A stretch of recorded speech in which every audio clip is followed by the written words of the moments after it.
welcome again to E-MasterCast, Chicago's one and only business podcast filmed live in front of a small but beautiful studio audience here in Chicago, Illinois, Beach Speak Studios in Lincoln Park. Today on the show we have a special guest. I'm Taraz, by the way. Today on the show we have a very special guest, Tripp Kramer, or Max. What do you want to go by now? Listen, Tripp is the pseudonym. Okay. You know what I mean? Max, it doesn't really matter. Okay. Tripp, I mean, the whole idea behind Tripp was when I first started my dating coaching business, I didn't know where I was going to go, what I was going to say. You know, it's kind of a controversial topic when it comes to dating. So I was like, just for safety reasons, I'll just put a nickname out there. And it's when I went through a lot of phases where then there was a point where I was like, oh no, I wish I didn't do that nickname. I wish it would have just been me, because now it's confusing. And now I'm at a point where I'm like, you know what? I actually like the separation, and I'm glad I did it, and I'm happy that there's two different people out there, but they're really the same. So okay, so tell us about one of them. Okay, sure. Which one? They're both the same. Okay. Well, what would you like to know? Tell us where you from? Sure. So I grew up in Chicago. Okay. This is my hometown. I ended up moving to Los Angeles when I was 22 years old. So right after college, I wanted to do entertainment. I wanted to do something in the realm of producing. I just had a big knack for film and movies, and so I went to Los Angeles to try and make it, and I ended up spending 8 years there. For the first 4, I was doing producing. You know, I was working at a production company, and just kind of found out through my experience that it wasn't really, it wasn't really for me. I didn't have the knack that I thought I had for it, or maybe the passion. It was something that I tried, and it was actually very tough for me to get over that fact of kind of realizing like, oh, I came all the way out to Los Angeles and nothing really came of it. Right. But what was really cool was something different came of it. And somewhere around when I was 26, so I'm 31 now, that was 5 years ago, I decided to start a company that was giving dating advice to guys. And the way I got into that was because I was learning a lot about dating myself and learning about confidence and how to communicate with the opposite sex. And I had my own kind of issues and troubles around that. So it was just like a personal journey for me. I was like, all right, I got to get this figured out, you know, because eventually I want to have an awesome wife, an awesome girlfriend, you know, someone that's really great. And through that process, I learned so much about communication and flirting and sex and dating and everything about how attraction works between a man and a woman. And I found that I had this kind of head full of knowledge of all this stuff. And one day my buddy comes to me and he says, I need some advice. I know you're doing a lot of dating, like I need some advice. I'm like, sure. I don't know what the question was, but we ended up talking about it for like an hour. And he's like, wow, this is really good advice. We should start a podcast kind of like this. And I was like, I was really against it. You know, it's funny because like now it's my whole livelihood, but I was so against doing that because I don't know, I didn't see the purpose. It was just me putting myself out there. And again, that's kind of why I was like, oh, I don't want my name out there. That's when I came up with the name Tripp. And I was like, you know what, screw it. I'm not really having fun at my job. It'd be cool to do something different. So we did this podcast, and it was really cool. He kind of did all the tech side of everything, right? He got all the microphones and did all the things and got the studio and set it all up. And I came in and I had the scripts, and I did more of the kind of, you know, content aspect of it, just coming in with all the different topics and questions and things like that. And through that, we ended up getting an audience, you know, on iTunes. People were downloading it. We were tracking downloads. People started to write in emails and questions. People then eventually at like episode, 30 or so, we did about 40 episodes. People were writing in with the results because we've been, you know, doing it for about a year at this point. Hey, I got a girlfriend. Oh, Tripp, Kyle, that was my partner. You know, I'm so much more confident. Thank you guys. This is an amazing show. So that gave me the confidence and said, wow, I think, you know, this is something that actually works for people, my kind of thoughts and opinions on dating, and also taking and extracting all the things that I learned from other people and just out there and through experience, taking all this knowledge it worked. People were getting results from it. So that boosted my confidence and said to me, maybe this is my calling. Maybe this is something I needed to do. And through that, I had, I guess I've always had a little bit of a spark, like an entrepreneurial spark inside of me. Both, all of my grandparents on both sides were entrepreneurs. My parents had a side business for years. And so, and not even realizing all this till becoming an entrepreneur, I was like, oh wow, this is kind of like, it's inside of me. And I think that was one of the reasons why I went to Los Angeles too, because when you go to LA and you want to do something in entertainment, you're kind of like an entrepreneur in a way. You know, if you're an actor or if you're a writer or if you're a director or producer, it's your own business. You're crafting your own product and getting it out there, which I didn't realize also till later.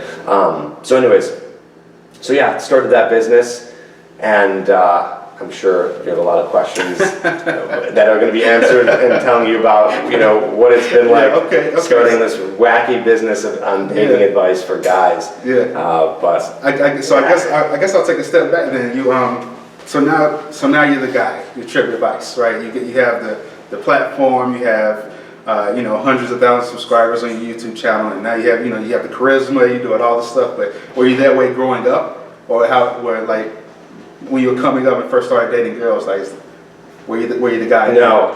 Okay. No, not at all. I was very shy. I remember when I was really little. There's actually a picture, like an actual tangible picture, not one on your phone, that is in a photo book, and it's me. I'm like 4 or 5 years old, and I'm staring at this little like jar of M&Ms, and I remember that day. I'm like 4 years old, and I was too shy to go and grab an M&M. You know, it's like a little kid. Like if I went and did that, no one's gonna yell at me. Right. I'm like a little kid. There's a little jar of M&Ms. I just remember that day. I was so shy to go over there and take that.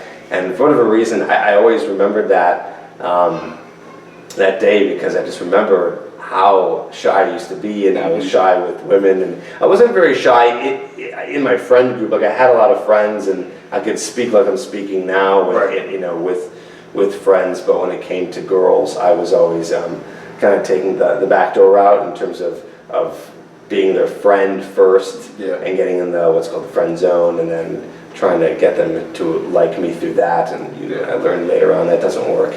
And so I call myself the friend zoned nice guy. So I was like the nice guy, not really acting like a man should in order to attract a woman. And so for many years I was shy, and through the process of putting myself through my own kind of schooling of going out and meeting women and putting myself out there, and then doing my own podcast, which, by the way, I remember the first day of doing the first episode, no one was in the room. It's me and my partner, and we weren't even live, but we eventually went live, like on episode 20.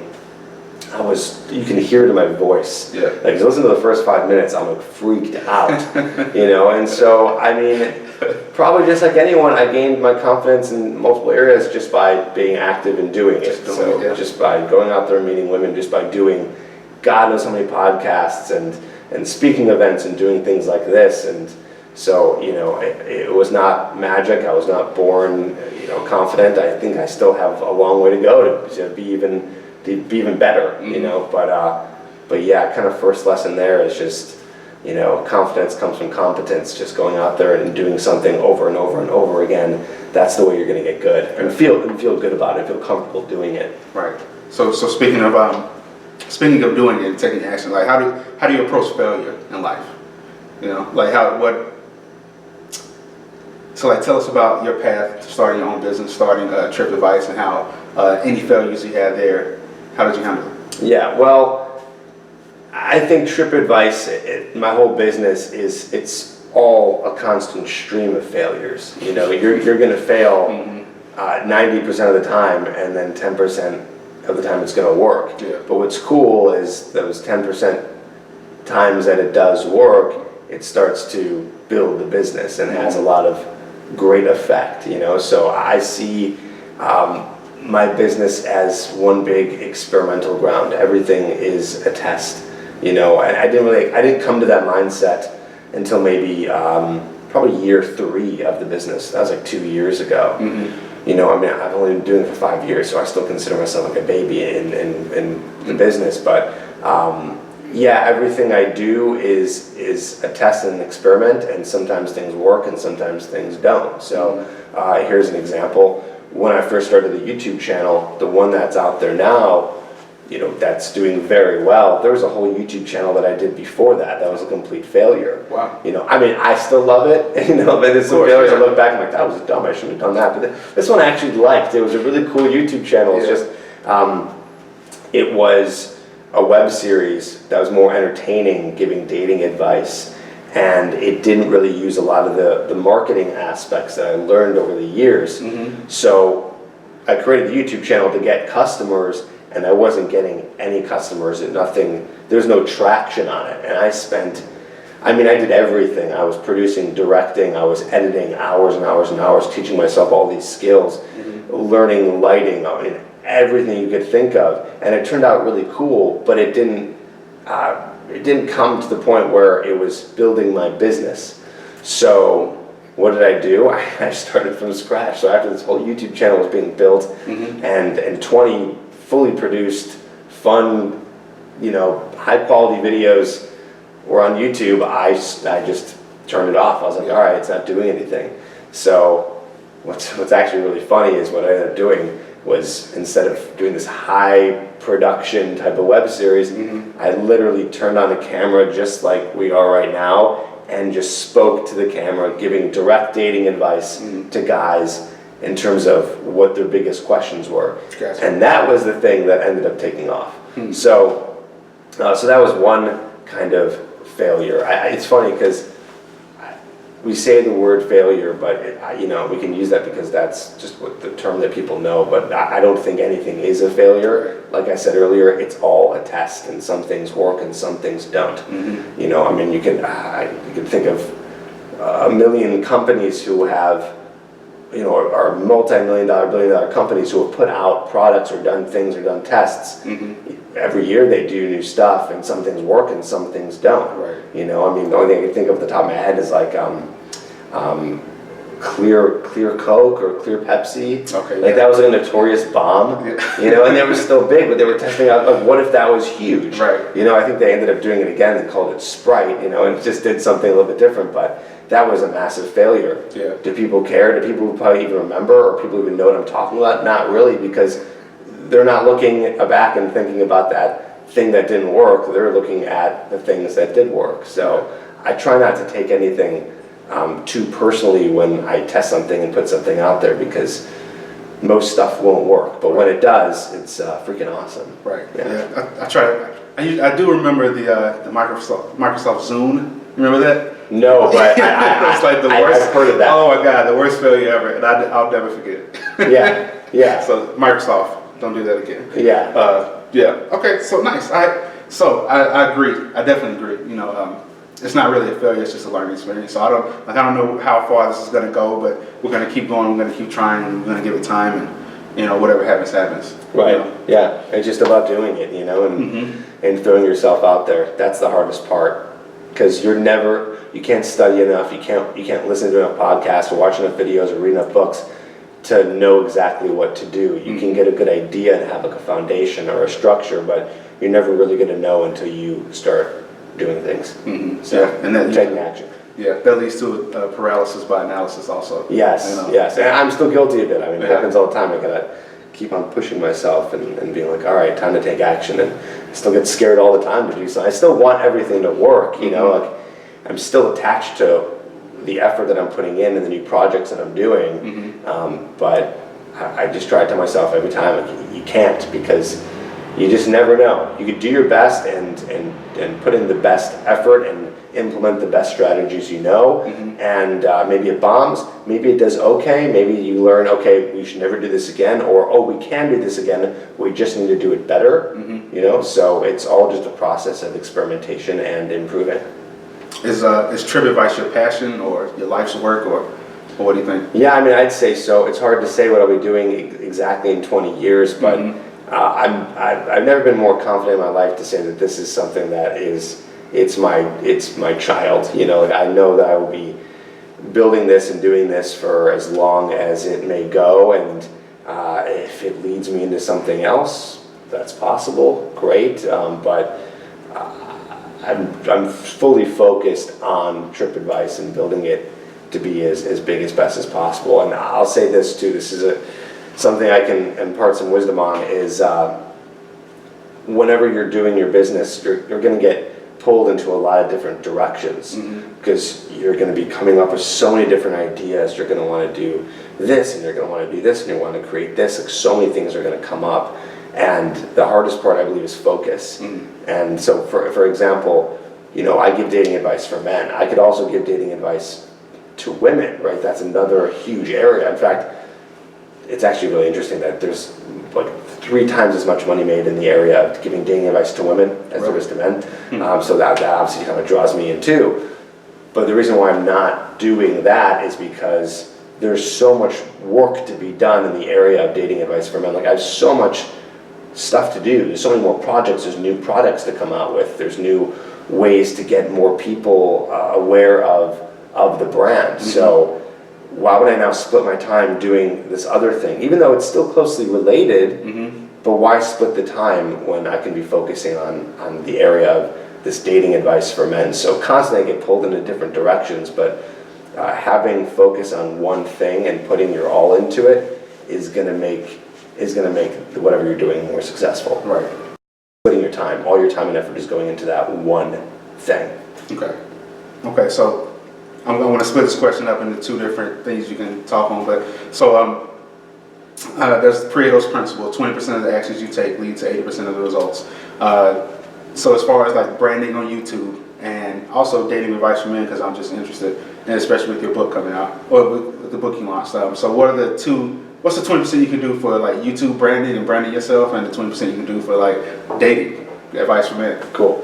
So 80-20. 80-20 in YouTube is probably focusing on, well, if you're doing YouTube for business specifically, if you want to use YouTube for marketing purposes to grow your brand, I would say all of your focus should go into what the content is going to be about.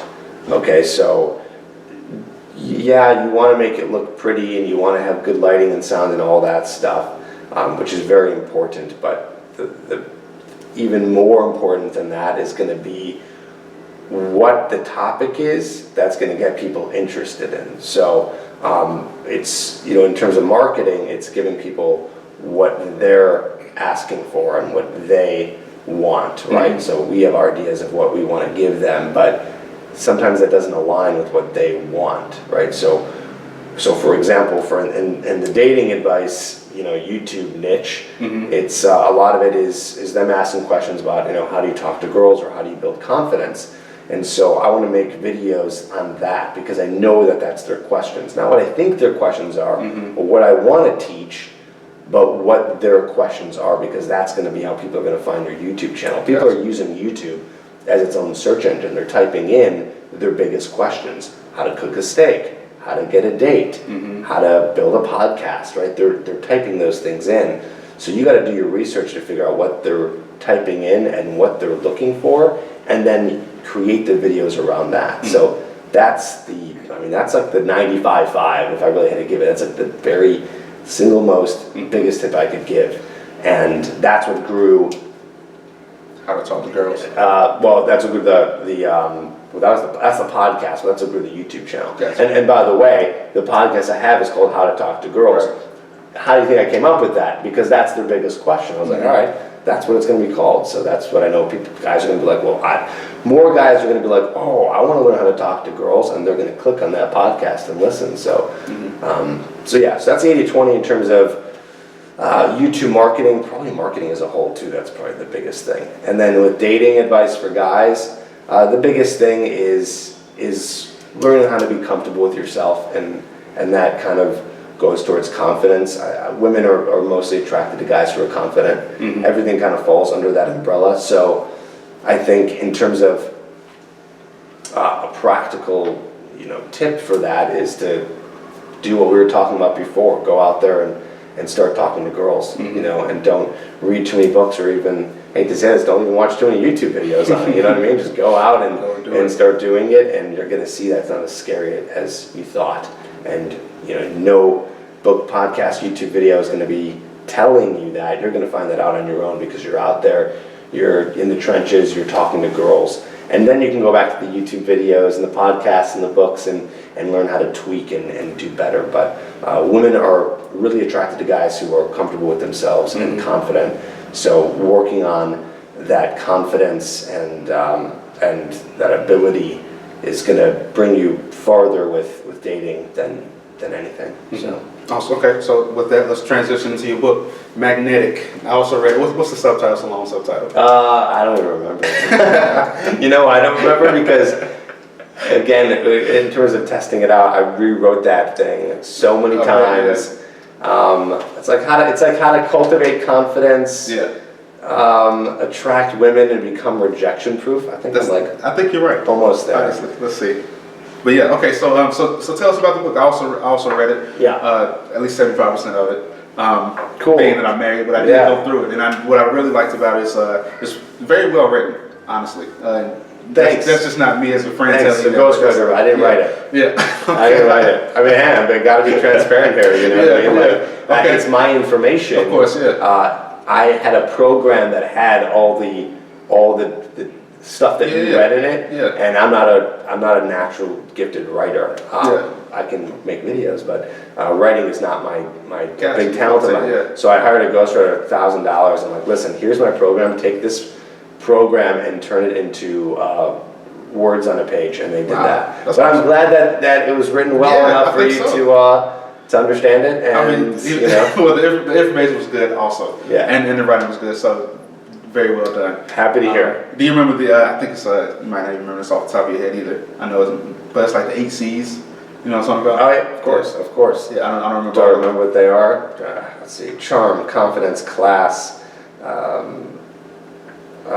composition, maybe it was character. Yeah, man, I don't remember. It's funny because I talk about the 8 C's a lot. Yeah, I know, man. But podcast episodes about it.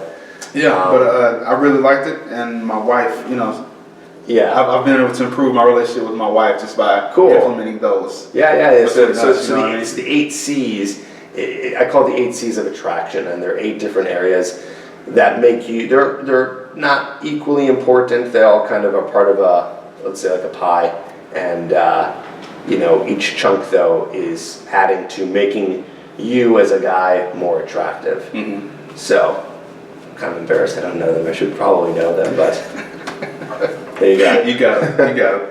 So, nice. All right, so tell us a little bit about the book now. Cool. So, the book's called Magnetic, and it's kind of like the A to Z introduction guide in terms of how to attract women and become magnetic, how to get women who are interested in you. And so the kind of unique twist on it compared to other books out there is I try to help guys use what they already have to be able to attract women. So, there's a lot of information out there in terms of how to turn yourself into someone that you're not in order to get women interested in you. So I try to use what they already have. So for example, you don't need to be some sort of multi-millionaire mogul and that's the thing that attracts women. You could, whatever you do for a living, you could tell a girl what you do, and you don't have to lie about it,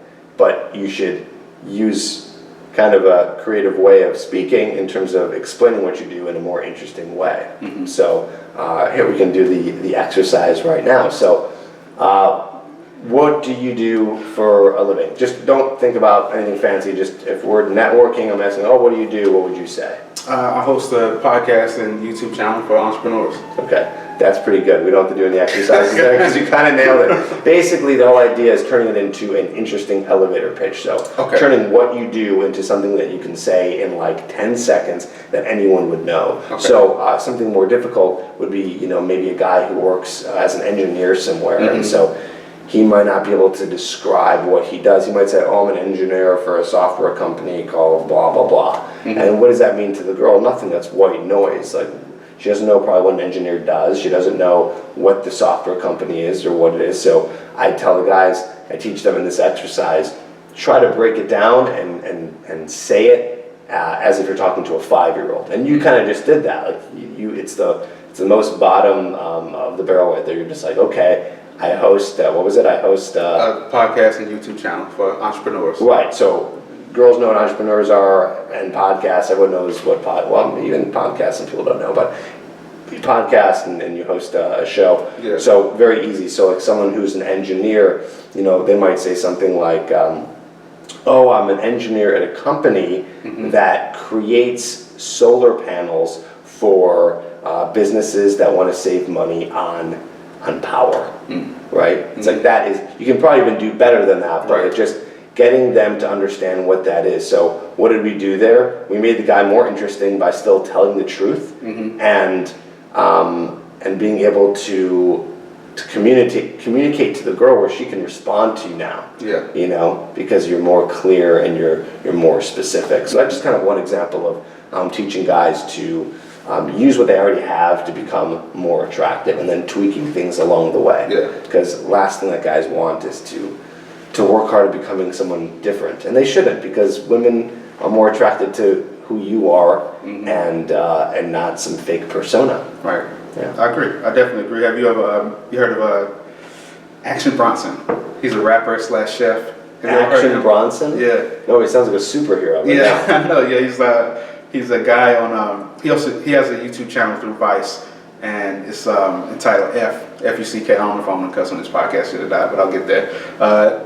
F, that's delicious, right? And he's a rapper, so you see him touring, but you also see him going to restaurants and trying all this great food all around the world. And it's just like he's this like huge, like burly guy with a big beard. I mean, he's not an attractive guy, but he's just so authentic that you can tell he really attracts people, and he's really magnetic. It's just like he's so himself that it's almost freeing for other people to be around him. Yeah. You know what I mean? Yeah. Yeah. So I agree, and that's why I like the title Magnetic, because that's what you're trying to get across. I think just as a human, you're looking for a genuine connection. Personally, I just don't think it's as fun if I'm talking to someone and they're trying to put on a show, because I don't want to meet that fake person. I want to meet who you are. Right. That's going to be what's most interesting, your quirks and the things about you. And so I think guys should embrace that. It's just tough because we have a lot of standards that are set by society and by the magazines we look at and TV shows that we watch, and we think we got to fit into some mold in order to attract a woman. And I'm kind of out there saying like, hey, you don't need to do that. Right. That's not what's going to get you the girl. Right. All right. So I think we'll take this time. We'll go into the lightning round. Cool. Right, since we're out of time. Okay. Sounds good. Still a new episode from a new segment of the show. Just testing it out. Yeah. So I have a few questions. You can answer as long or as short as you want to. Okay. So what's your favorite book? Favorite book. I don't have a favorite book. I feel like every book that I read that I like just brings something new and different. So it's kind of hard to pinpoint one. But if I had to say one, terms of whatever comes to your mind. Okay. We're talking about business here and entrepreneurship. So it could be business or it could be fiction. Okay. I'll give two.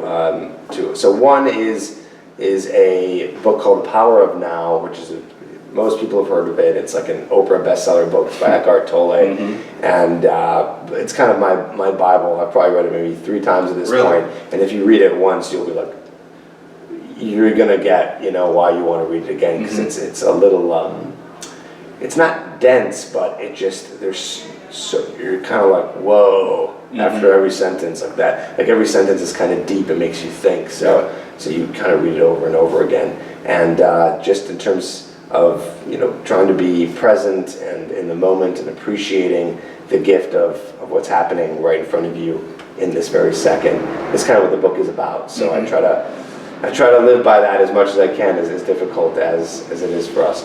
So that's one book that I absolutely love. And another book in terms more of business is Ready, Fire, Aim, which we were talking about last week. And that book really kind of taught me what starting a business should be like, and you're learning from a guy who has started multiple multi-million-dollar companies. Yeah.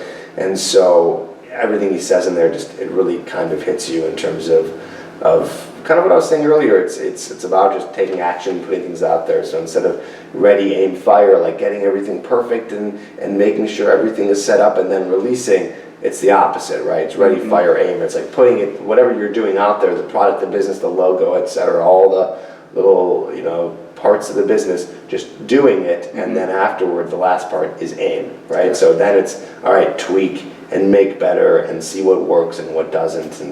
And so very inspirational book in that sense, but also very practical, because it kind of tells you what to focus on and what's the most important and what struggles you're gonna come to, coming from a guy who's built a lot of businesses. So yeah, I would say those two.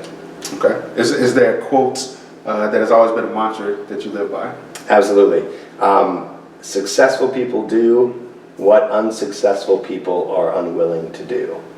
So, for every 9 people who say they want to start a business and they have ideas and they have a whole list of ideas, only one of those people are probably going to actually take action and do something. And so it's kind of motivational, kind of kicks you in the butt when you're feeling maybe a little down or you're feeling like, something didn't work. It's like, well, the successful people are doing the hard work and the things that the people who are not willing to do the hard work aren't doing. So that's what kind of makes you stand out. Like, even doing this right now, how many people are saying that they want to create a podcast and a YouTube channel, and then how many people like yourself are actually making it happen? Right. Very, very few. Very few. So you're going to be part of the few, and you're going to have to do the things that most people aren't willing to do. Yeah, like driving 2.5 hours in traffic. Yeah, that's right, exactly. Yeah. So do you consider yourself an introvert or extrovert, and why? Over the years, I've kind of figured out, as shy as I was, I'm probably more of an extrovert. Okay. According to the definitions of introvert and extrovert, it's where you get your energy from, and I get it from people. So I like being around people. I feel really good after going to a big party or doing a speaking event. It's kind of in my nature to just be around people and socializing, and that's what kind of makes me feel good and gives me fuel. So extrovert. Gotcha. Yeah. All right. What's your morning routine?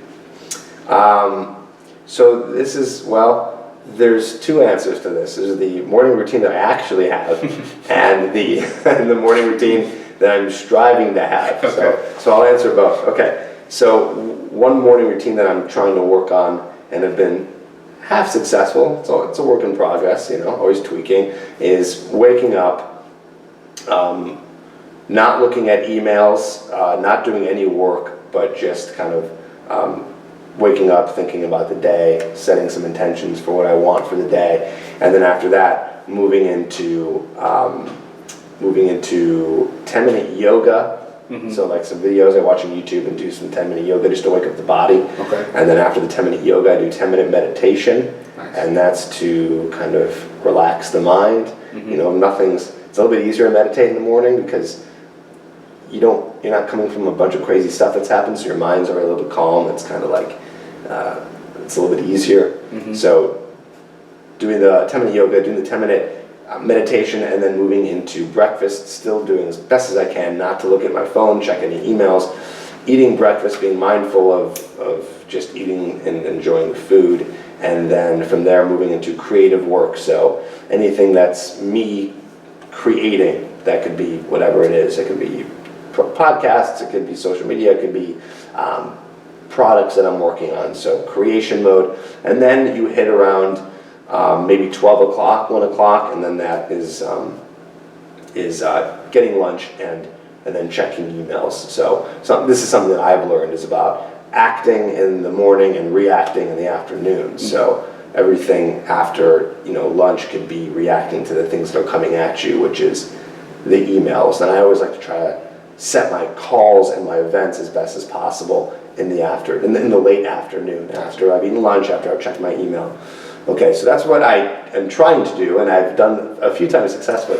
What I actually do, whole different story. Waking up, grabbing my phone, looking at social media, looking at the text messages that have come through, and then eventually kind of giving in, checking email, and then it's kind of like random at that point. You know, I might skip a meditation and then just like eat breakfast and then just go into work. So, Gotcha.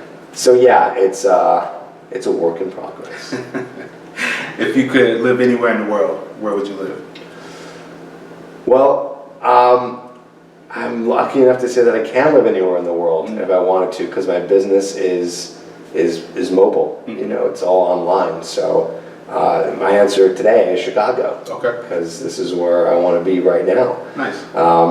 Where I'll go to next, I don't really know. Maybe another city, maybe somewhere doing some traveling in Europe or something. I went to Australia once. I'd love to go back. So there's places I want to travel. I don't know exactly where I'd want to live permanently. That's a very tough question to ask, but today it's Chicago. Okay, gotcha.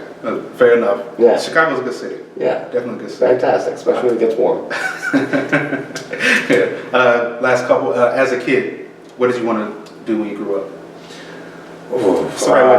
Let's see, I wanted to be a weatherman at one point. I wanted to be a writer at one point.